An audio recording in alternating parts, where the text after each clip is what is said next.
नमस्कार. SBN मराठी विधानसभेच्या महायुद्धामध्ये तुमच्या सर्वांचं स्वागत. तर आज आहे विधानसभा निवडणूक 2024 मतदानाचा दिवस आणि आज शेतकरी, कष्टकरी सर्व स्तरातील लोक ही मतदानाचा हक्क बजावण्यासाठी येत आहेत. तुम्ही पाहू शकता की पोलिसांचा बंदोबस्त तैनात करण्यात आलाय, लोकांची सोय देखील केली जात आहे आणि त्यासोबतच बूथवरती अनेक लोक तसेच स्टुडंट देखील, विद्यार्थी देखील आपला मतदानाचा हक्क बजावत आहेत. वयोवृद्ध देखील आपला मतदानाचा हक्क बजावत आहेत. इथे बूथवरती पाण्याची व्यवस्था केली जात आहे, तर वयोवृद्धांसाठी देखील आणण्या नेण्याची सोय केली जात आहे. तर इथे मतदान केंद्रांवरती ह्या आजी आहेत. आजी नमस्कार. मतदान केलं का? हा केलं. हक्क बजावला मतदानाचा? हो बजावला की. कसं वाटतंय? लोकशाही बळकटीकरणासाठी तुम्ही आज मतदान केलेलं आहे, याबद्दल काय सांगाल?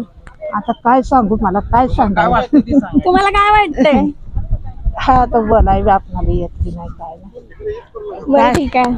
काय वाटते? शांत वाटते की काय वाटते? समाधान वाटते. हो इथे अजून एक काका आहेत ज्यांनी मतदान केलंय. काका मतदान केलं का? हो, मी मतदान केलं. बर. मला असं वाटतं की आपण लोकशाहीमध्ये सगळ्या लोकांनी येऊन मतदान करायला पाहिजे, कारण मतदान करून आपण एक लोकप्रतिनिधी ठरवत असतोय.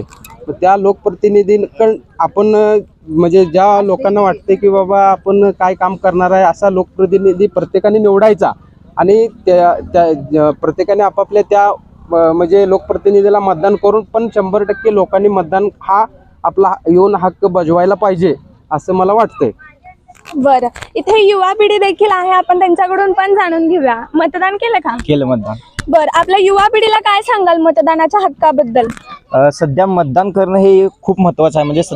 म्हणजे साधारणतः सध्याचं जे हे जो वेळ म्हणजे सिच्युएशन जे सुरू आहे सध्या प्रत्येक ठिकाणी जाते तेढ निर्माण करणं किंवा जातीय म्हणजे जर आपल्या हिंदू धर्मात म्हटलं किंवा एक तरुण पिढी म्हटलं तर मतदान करणारा पूर्ण आळस करते. मतदान म्हटलं की निवांत सुट्टीचा दिवस समजून आपण फिरायला जातो, तर सुट्टीचा दिवस समजून फिरायला न जाता आपला मतदान जो लोकशाहीचा जो संविधानाने आपल्याला दिलेला जो अधिकार आहे तो अधिकार बजावण्यासाठी आपण मतदान करणं खूप गरजेचं आहे आणि मी मतदान केलं आहे. तुम्ही मतदान करा.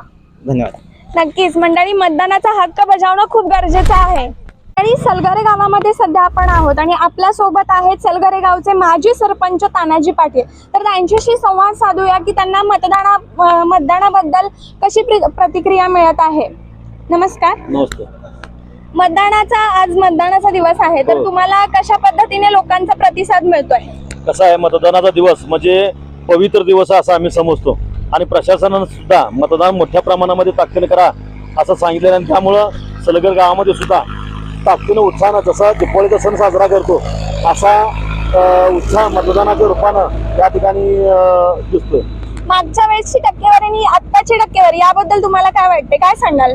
गेल्या वेळेचा मतदान जे होतं त्या मतदानाच्या टक्केवारीपेक्षा ह्या वर्षी मतदानाचा टक्का चांगल्या पद्धतीनं वाढणार आहे. त्याचं कारण असं आहे की मिरज पूर्व भागामध्ये झालेला मोठ्या प्रमाणामधले विकास हा सलगरे मिरज रस्ता, हायवे, पिण्याच्या पाण्याच्या सोय किंवा आरोग्याच्या बाबतीमधल्या सोयी असतील, सर्वच बाबतीमध्ये एकंदरीत मिरज पूर्व भागामध्ये किंवा सलगर गावामध्ये मोठ्या प्रमाणामध्ये विकासाचं दालन झालं असल्यामुळं नक्कीच या ठिकाणी लोकांना भरभरून मतदान टाकून एक चांगला विकासाचा माणूस निवडून देण्याच्या मानसिकतेमध्ये मतदार जनता आहे.